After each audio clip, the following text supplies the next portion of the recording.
Hello दोस्तों, welcome to my YouTube channel Niharika's commerce study. दोस्तों, आज हम टैली के नए टॉपिक में सीखेंगे कि हमने लेजर्स कैसे क्रिएट करने हैं।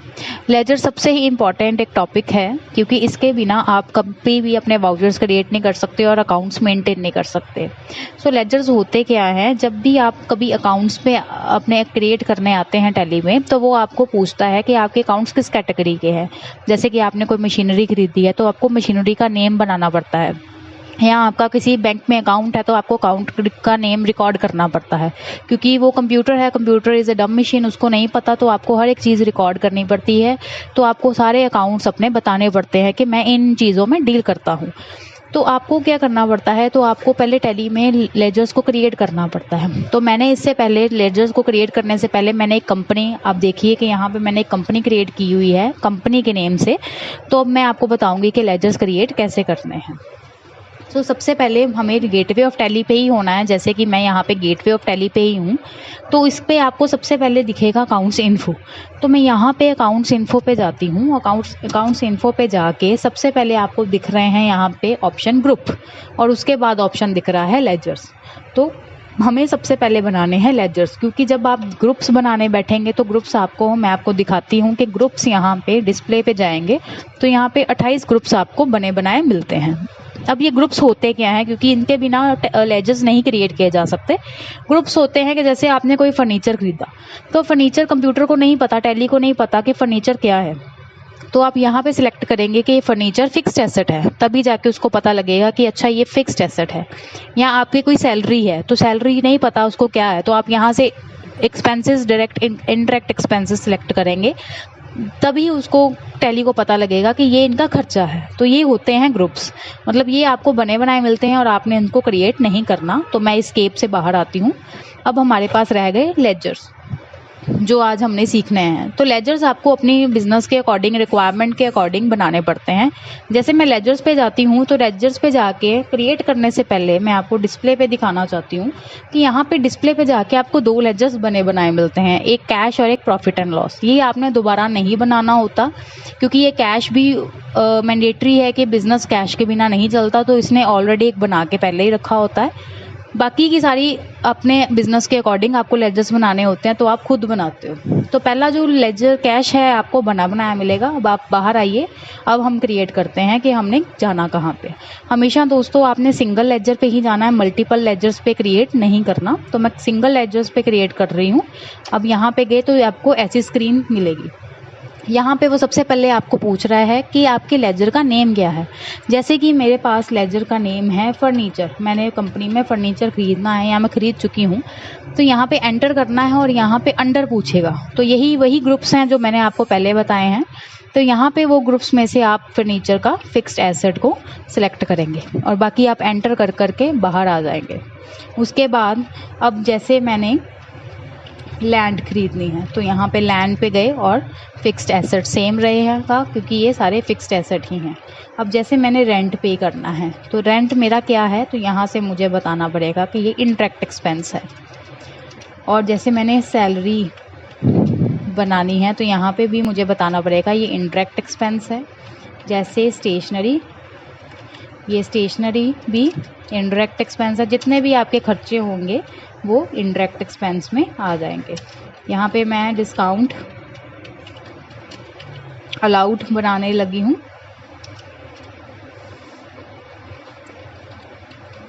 तो ये भी मेरा इनडायरेक्ट एक्सपेंस है।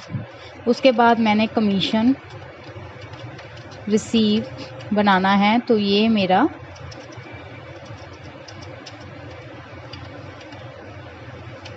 कमीशन रिसीव्ड, तो ये मेरा क्या है, ये मुझे बताना पड़ेगा, ये मेरा इनडायरेक्ट इनकम है। कोई भी आपकी इनकम होती है जो आपकी बिजनेस के अलावा आ रही है, तो वो सारी आपकी इनडायरेक्ट इनकम्स में जाएगी। अब जैसे मैंने इंटरेस्ट बनाया है, तो ये भी दोस्तों इनडायरेक्ट इनकम में ही जाएगा। अब जैसे कि आपका एक्सिस बैंक में आपका अकाउंट है, तो ये कहाँ जाएगा, ये बैंक अकाउंट में। ये सबसे पहले वाला जो देख रहे हैं आप, यही बैंक अकाउंट है, यहाँ पे जाएगा। इसमें आप सारी अपनी डिटेल फिल कर सकते हो। आपका अकाउंट नंबर क्या है, IFSC कोड का क्या है, ब्रांच नेम कौन सी है, ये सारी डिटेल आपकी यहाँ पे आ जाएगी। उसके बाद दोस्तों आप कुछ भी गुड्स खरीदते हो तो आपको एक परचेज़ लेजर बनाने की ज़रूरत पड़ती है। ये किसके अंडर आएगा? ये परचेज़ के अंडर आएगा। और वैसे भी आपको सेल्स लेजर बनाने की भी ज़रूरत पड़ेगी, और ये किसके अंडर आएगा? ये सेल्स के अंडर आएगा। सो देखिए इतने सारे हमारे बन गए हैं। उसके अलावा जो रह गए हैं वो भी मैं आपको बता देती हूँ। जैसे अब आपको डिस्काउंट मिल रहा है, डिस्काउंट रिसीव्ड, तो ये किस में आता है? ये भी आपका डिस्काउंट रिसीव आएगा इनडायरेक्ट इनकम में, क्योंकि ये भी आपकी इनकम ही है। उसके बाद सबसे स्टार्टिंग में आपको दोस्तों हमेशा बनाना है कैपिटल, क्योंकि बिजनेस कैपिटल से ही शुरू होता है, तो ये भी किसके अंडर आएगा? कैपिटल अकाउंट के। उसके बाद हम बनाते हैं ड्राइंग्स।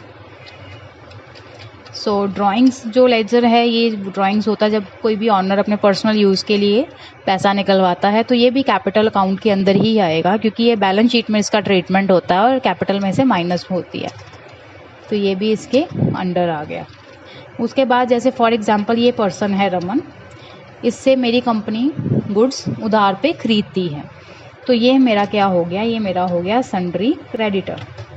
तो ये पर्सन जितने भी जो भी कंपनी आपकी जिस पर्सन से सामान सारा खरीदती है, जो गुड्स वगैरह उधार, तो ये वो पर्सन होते हैं। और ये सुमन है, तो ये जैसे ये कस्टमर आपकी कंपनी से सारे गुड्स खरीदता है या खरीदती है जो ये उधार है, तो ये आपका हो गया डेटर, क्योंकि इसने आपको पैसे पे करने हैं। यहाँ पे आपकी सारी इन्फॉर्मेशन आ जाएगी डेटर्स की।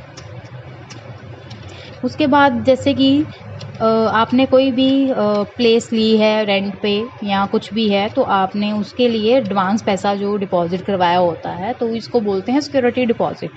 तो ये क्या होता है? ये आपका आएगा डिपॉजिट्स के अंदर।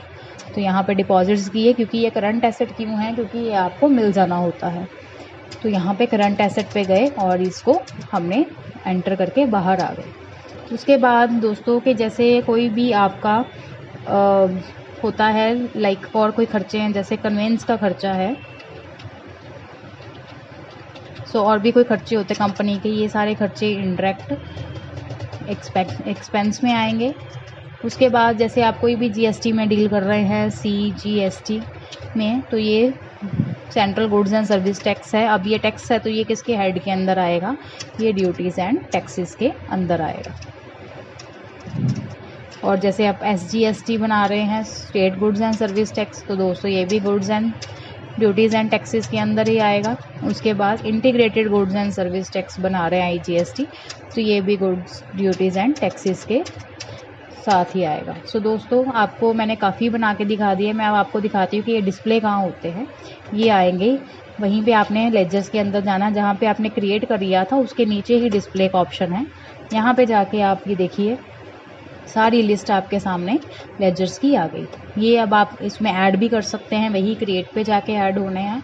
और ऑल्टर से दोस्तों दो काम होते हैं। ऑल्टर पे जाके आप कोई भी अपना लेजर जो है डिलीट भी कर सकते हैं और चेंजेस भी कर सकते हैं। लेट्स सपोज मुझे रेंट नहीं चाहिए, तो मैं यहाँ जाके यहाँ पे Alt D करूँगी, Alt D, तो यहाँ से डिलीट किया जा सकता है। एंटर किया तो ये डिलीट हो गया। और यहाँ पे अगर मुझे कुछ भी चेंजेस करनी है, जैसे ये सुमन है, अब ये मेरी डेटर नहीं है, क्रेडिटर है, तो मैं ऑल्टर से जाके ही इसको क्रेडिटर भी ऐड कर सकती हूँ। सो ऑल्टर से दोस्तों दो काम होते हैं, एक तो आप कुछ भी चेंजेस कर सकते हैं अपने लेजर्स में, और दूसरा आप डिलीट कर सकते हैं। और मल्टीपल लेजर्स में आप ना ही क्रिएट करेंगे, आप डिस्प्ले कर सकते हैं, ये सारे आपके लेजर्स इस वे में शो हो जाएंगे। तो आई होप कि आपको ये वीडियो पसंद आई हो।